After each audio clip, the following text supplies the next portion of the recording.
Hi guys, thank you for joining me today on my Tips on Tuesday. Today we're going to talk a little bit about how you like to read a book. I guess it could also be a newspaper, a magazine, or whatever you want nowadays. But anyway, that is what we plan on talking about just for a little bit. Let's start off with the song, Tips on Tuesday with Kelly. Why does that make me laugh every time I sing it? I just realized now that I've logged on, I actually owe 3 of you sets of spiral clips. I forgot. So next week we'll do the drawing for that, and hopefully I won't forget because I haven't even gone through the names to see who shared. So, as an extra bonus, because I forgot, share this post and the last post for last week about the spiral clips, and I will add you to that drawing. And I'm really sorry that I totally forgot. Okay, so let's talk about how do you like to read a book? Well, you know, I'm kind of old-fashioned. I really like the original way. A book. I mean, really, who doesn't like to get their hands on a good book? Now, I know this book looks new. It's not. It's probably 13, 14 years old. I've always been taught to take really good care of my books.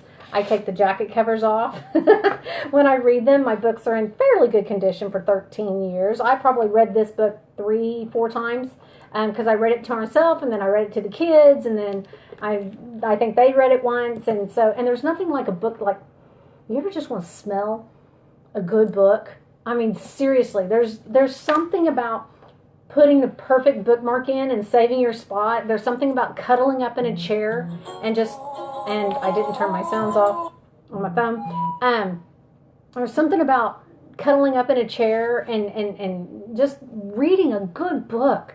I love the old-fashioned way to read, but I have realized that in the new day and age, it's not always easy to carry around a book, especially when you get the big ones, because this is a pretty good-sized book.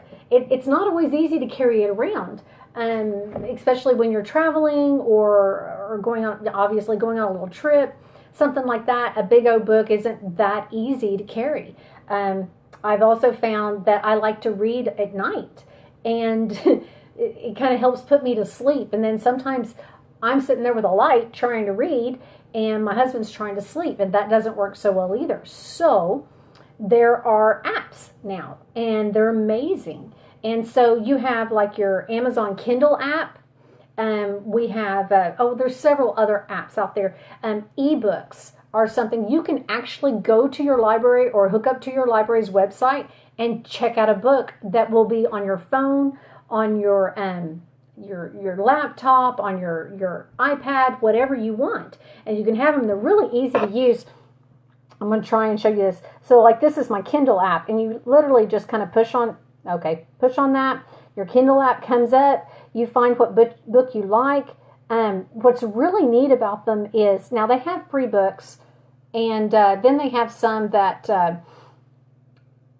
cost, but they're not, I mean, you pay for a real book anyway, right? So you've got these little pages, and I'm messing with the light here. There you go. You've got these little pages, and you can scroll through really easy. I'm trying to fix the light.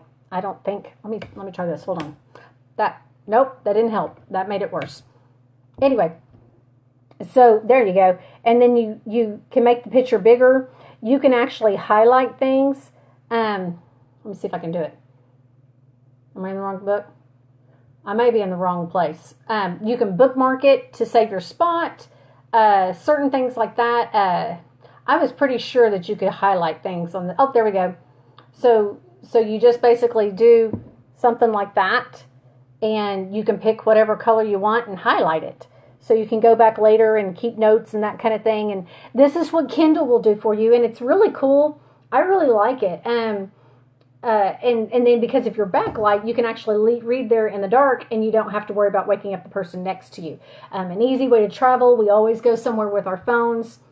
I kind of like it. And they tend to be cheaper. When you go through Amazon and things like that, they tend to be cheaper than purchasing the real book. And they're really easy to send as a gift. It might cost you $3 or $4, and you send it to someone's email, and they just click on the link and download it to their phone. super, super easy. And that's exactly how you would do it. They send it to you in an email, you open it up, click on it, boom, you're done. So Kindle books, ebooks, really easy. You can take them on the go with you anywhere. All right, now there's another way. Years and years ago, when I knew I was going on a trip, I would go to the library and I would check out books on tape. Yes, I said books on tape. I don't even know if they make those anymore. Now they usually have them on DVDs or CDs. Now they have them on CDs, and you can actually go check out a book and put it in your stereo and listen to a story while you're driving. You'd be surprised how you can stay awake and listen easier than if you're just listening to the radio. Somehow that constant thought kind of keeps you awake. Well, now the libraries still have that. I went by and I checked yesterday, and they have a ton of books on CD that you can check out at any time. If I remember right, the truck stops used to have them. A lot of Westerns and stuff like that. I think the Westerns are some of my husband's favorite, and we love to listen to those when we're going on a long trip.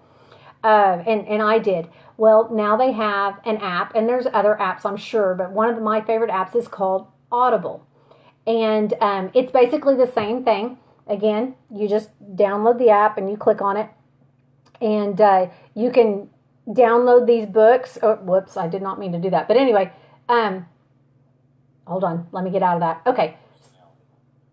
So you can download books to your phone, and then what I did is I do a lot of housekeeping, and while I was cleaning, I listened to music all the time, and it was entertaining. And then I realized I could be learning something. I could be absorbing something. I listened to the entire Bible.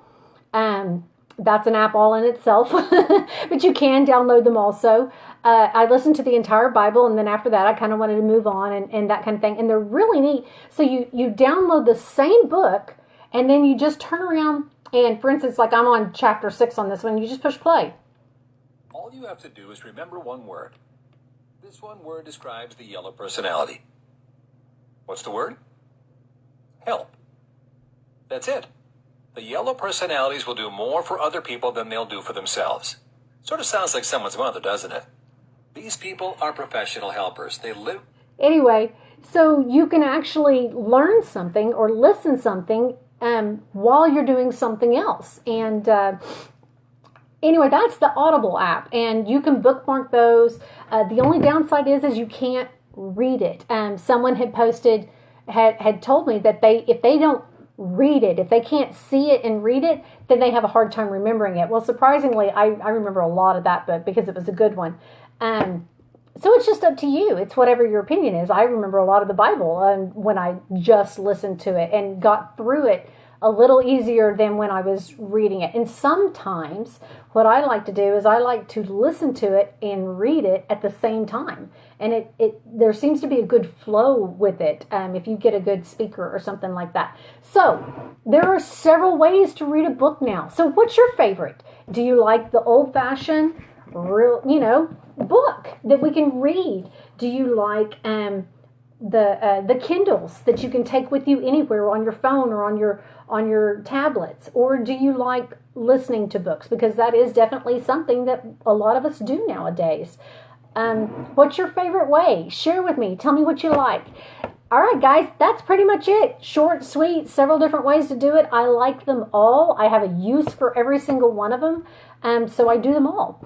It just kind of depends on which book it is or what kind of mood I'm in or what I plan to be doing that week. So, and you'd be surprised how many books you can get through when you have different ways you can listen to them, read them, or whatever. And, sometimes it's just not easy to carry around a great big old book. So, share with me. Tell me what your thoughts are. How do you like to read a book? And if you share my post from last week, because I forgot, I was giving away 3 sets of spiral pins to help hold your hair up. They're amaze balls. Yes, that's a word. We made it one. And I'll give it away next week because I forgot. I'm so sorry. Forgive me. All right, guys, thanks for checking in. We'll see you next week on Tips on Tuesday. Bye.